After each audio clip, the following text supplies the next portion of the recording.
Garcinia కంబోజియాతో పాటు కమ్మిఫొరా YT, దాంతోపాటు green tea, green coffee, ఈ 4 కలిపిన మిశ్రమంతో గొట్టాలు తయారు చేస్తారు. ఈ 4 ఉన్న గొట్టాలు పరగడుపున ఉదయం 1, రాత్రి భోజనానికి 1 గంట ముందు రోజుకు 2 తీసుకుంటే బరువు బాగా తగ్గిపోతారు. ఈ గొట్టం వేసుకున్న తరువాత ఏమీ తినకూడదు, తాగకూడదు.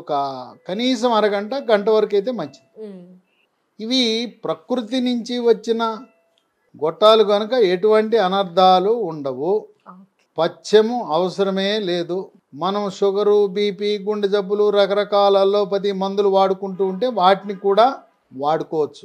ఈ గార్సినియా కంబోజియా ఉదయాన్నే 1 గొట్టం వేసుకుంటే మధ్యాహ్నము ఆకలి తగ్గటం వల్ల పరిమితంగా ఆహారం తీసుకుంటాం.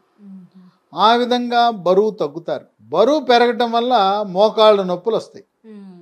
బరువు పెరగటం వల్ల కాళ్ళకి వారికోజ్ వీన్స్ అని బ్లూ రంగులో ఉండే సిరలు బయటపడతాయి. ఆ విధమైన సమస్యలను కూడా అధిగమించవచ్చు.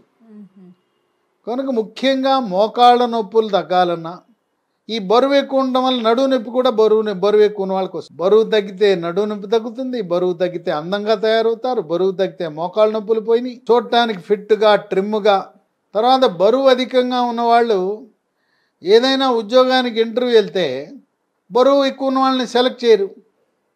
వాళ్ళు కూడా ట్రిమ్గా, ఫిట్గా, చలాకీగా, ఉత్సాహంగా, ఉల్లాసంగా ఉన్న వాళ్ళని ఎంపిక చేసుకుంటారు.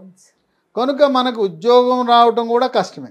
అదే కాదు, పెళ్లి చూపులకి వెళ్తే ఆడపిల్లైనా మగపిల్లవాడైనా ఎవరైనా బరువుగా స్థూలకాయం అనగానే అసలు పెళ్లి చూపులకు కూడా రానంటారు. లేదు బలవంతాన్ని తీసుకెళ్తే ఆ పెళ్ళి సెట్ కాదు.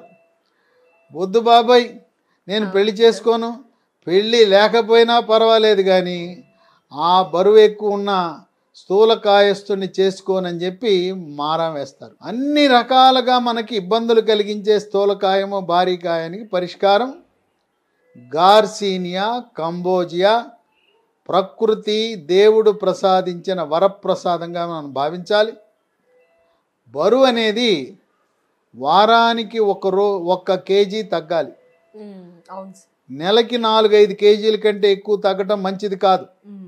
ఒకే వారంలో 4 కేజీలు, నెలలో 20 కేజీలు తగ్గితే అనేక రకాల సమస్యలు ఉత్పన్నమవుతాయి. కానీ గార్సినియా కంబోజియాని గర్భిణీ స్త్రీలు, బాలింతలు మాత్రం వాడవద్దు.